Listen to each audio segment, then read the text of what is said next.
వరద వదిలేంత వరకు విజయవాడ వదిలి వెళ్లేదే లేదు అంటున్నారు సీఎం చంద్రబాబు. సహాయ కార్యక్రమాలను దగ్గరుండి పర్యవేక్షిస్తున్నారు.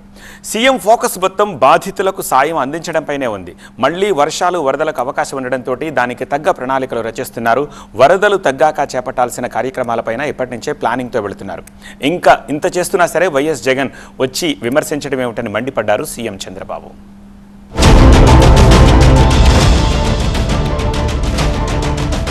వరద సాయం విషయంలో ఎక్కడా తగ్గడం లేదు ఏపీ ప్రభుత్వం.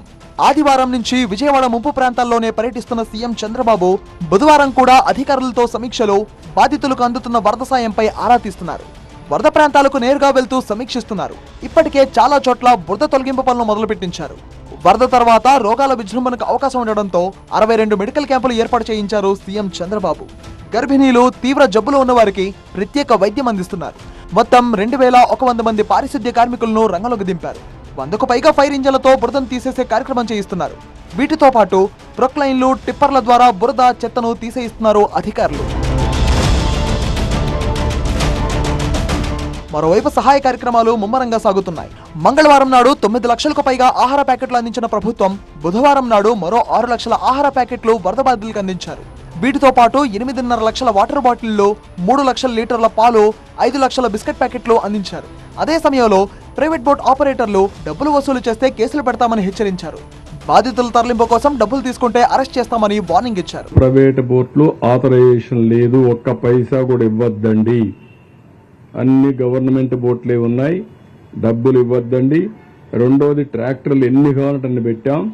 ట్రాక్టర్ల ద్వారా పబ్లిక్ ట్రాన్స్పోర్టేషన్ కూడా పెట్టాం. ఇంట్లో కూర్చొని బాధ ఉంటే పక్కన ఏదైనా కొనుక్కోవాలన్నా పోలేకపోతున్నారు వాటర్లో. ట్రాక్టర్లు పెట్టి ఆ ట్రాక్టర్లు తీసుకుపోతున్నాం. కొన్ని బస్సులు కూడా పెట్టాం, ఎక్కడన్నా బయట రావాలంటే అలాంటి అన్ని సదుపాయాలు చేశాం.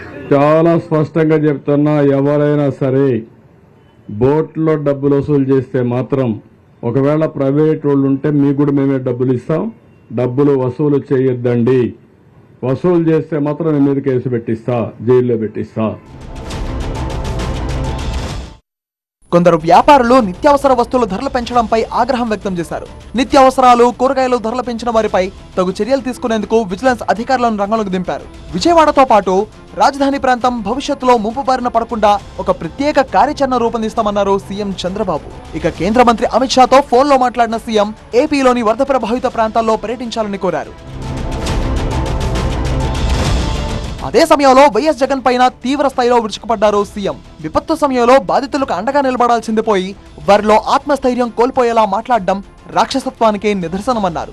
బుడమేరుకు మళ్లీ వరద వస్తుందేమో అని అంతా భయపడుతుంటే ఈ సమయంలో వైఎస్ జగన్ వచ్చి చాలా దుర్మార్గంగా మాట్లాడుతున్నారని విమర్శించారు. ఈ రాక్షస మూక ఎక్కడికెక్కడ అడ్డం వేయడం, ఇష్టానుసారంగా ప్రవర్తించడం, డిస్టర్బ్ చేయడం, ప్రజల్ని మభ్యపెట్టడం, ప్రజల్ని భయభ్రాంతులను చేయడం, ఇది వీళ్ళు చేసే పని. బుడమేరుని ఏదో గేట్లు ఎత్తేసారంటారు. మా ఇల్లు కాపాడుకోవడానికి ఆ నీళ్లు తీసుకొచ్చి ఇక్కడ వదిలిపెట్టామంటారు. ప్రజా చైతన్యం కోసం మాట్లాడుతున్నా, నా సొంతం కోసం కదా. నన్నేమి చేయలేరు వీళ్ళు. పైశాచిక ఆనందాన్ని పొందుతున్నారు. నాకైతే అర్థం కావడం లేదు. అందుకే చాలా స్పష్టంగా ఖండిస్తున్నా. ఎన్నిసార్లు చెప్పితే అన్నిసార్లు మీరు క్షమాపణ చెప్పే వరకు మిమ్మల్ని వదిలిపెట్టాను. ఏపీ రాజధాని అమరావతిపై తప్పుడు ప్రచారం చేసే వైసీపీ నాయకులను సంఘ బహిష్కరణ చేయాలన్నారు సీఎం.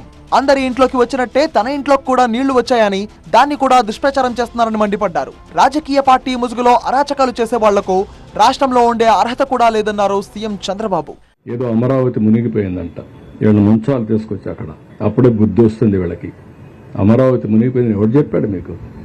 లేకుంటే అక్కడనే పోడ్చాల వీళ్ళ శ్మశానం అన్నారు, అక్కడనే పోడ్చాల, అప్పుడే బుద్ధి వస్తుంది. మనుషులకు బుద్ధి, జ్ఞానం ఉండాలి. ప్రజాహితం కోసం పనిచేయాలి. దుర్మార్గంగా మహాడే కార్యక్రమాలు చేస్తున్నారు. ఎడారంటారు, ఎడారండి అమరావతి. ఇలాంటి వాళ్ళని సంఘ బహిష్కరణ చేయాల్సిన అవసరం ఉంది. విపత్తు సమయంలో చంద్రబాబు ప్రభుత్వం చాలా చక్కగా పనిచేస్తుందంటూ కితాబిచ్చారు త్రిదండి చిన్నజీఆర్ స్వామి. శిష్యులతో కలిసి వరద ప్రభావిత ప్రాంతాలకు వచ్చిన చిన్నజీఆర్ స్వామి విజయవాడకు ఇంతటి విపత్తు గతంలో ఎప్పుడూ రాలేదన్నారు. భవానీపురంలో వరద బాధితులకు ఆహార పంపిణీ చేశారు ఆయన.